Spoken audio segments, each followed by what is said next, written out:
Hey, what's going on, guys? Derek here from M1 Realty. I'm back with your April 2024 real estate market update for the Woodward Corridor. Let's get into it.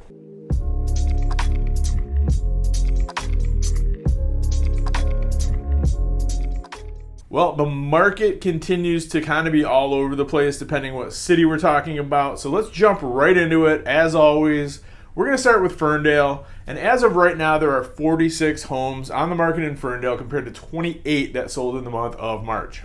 The average sale price in March in Ferndale was $259,657. That's up 3.6% versus February, and it's up 9.8% versus March of 2023.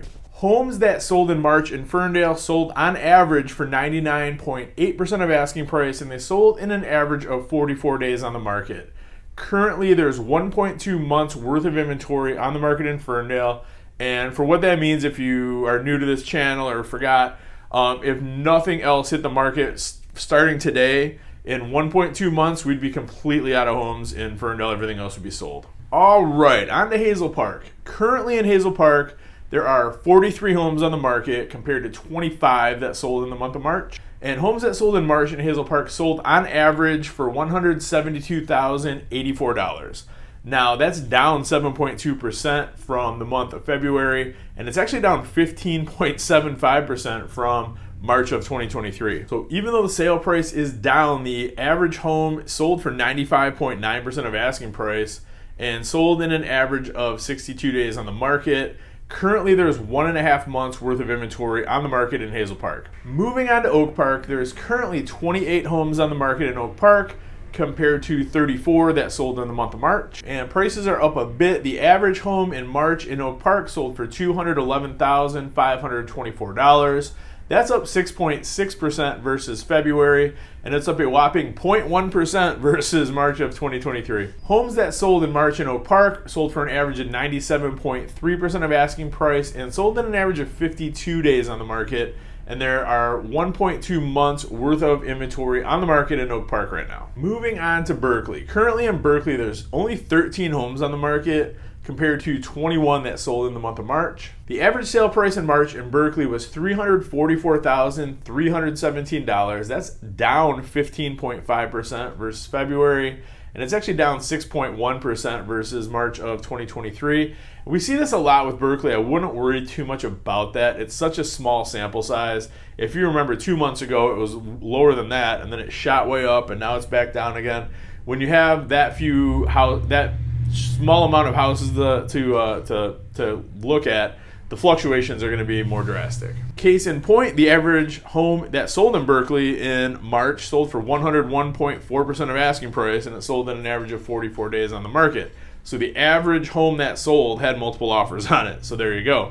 And currently there's only 0.85 months of inventory on the market in Berkeley. So definitely still a hot market. All right, let's talk Royal Oak. In Royal Oak, there's currently 94 properties on the market compared to 69 that sold in the month of March. Average sale price in the month of March in Royal Oak was $388,181. That's down 6.5% versus February, but it's up 9% versus March of 2023. And in March, homes that sold in Royal Oak sold for an average of 98.9% of asking price. They sold an average of 56 days on the market, and there is exactly 1 month worth of inventory on the market right now in Royal Oak. And last but not least, everybody's favorite, your favorite and mine, that little city with the big heart, Clawson, Michigan. So let's get into it.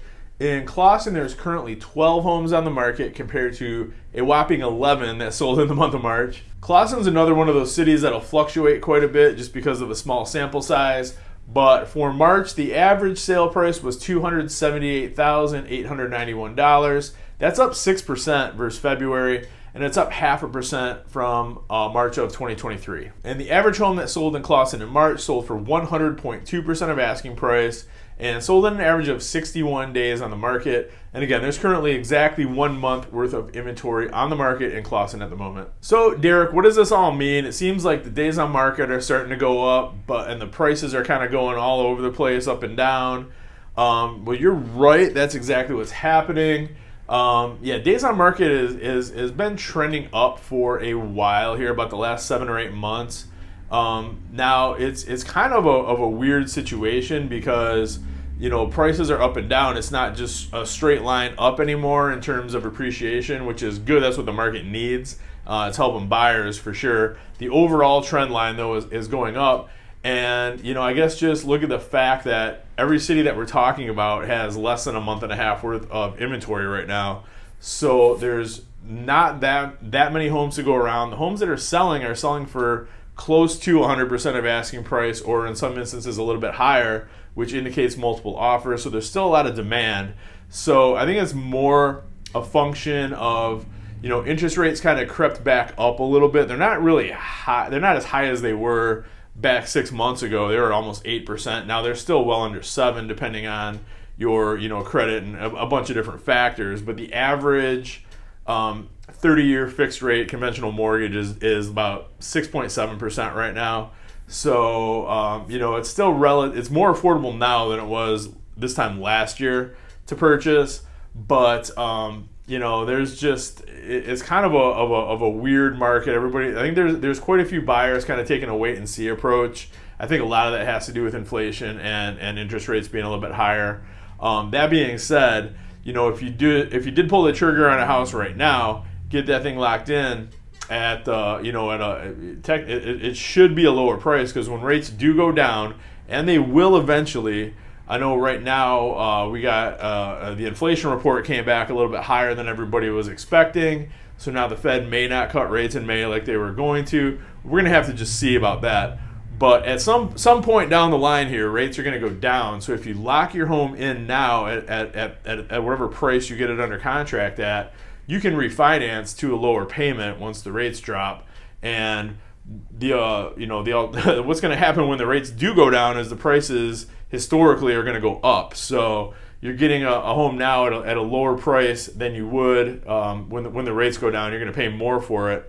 So what you can do right now is start building your equity in your home, and and when the rates drop down, you're going to get the house at a lower price, and then you can get a lower payment at a lower interest rate as well. And on the sell side, again, if you sell your house in a month where the average sale price drops down a little bit from the month before, it happens. It is what it is. But generally speaking, you're still hitting that trend line where you're going up. So it's not quite the crazy seller's market that we've had the past couple of years, but it's still a seller's market.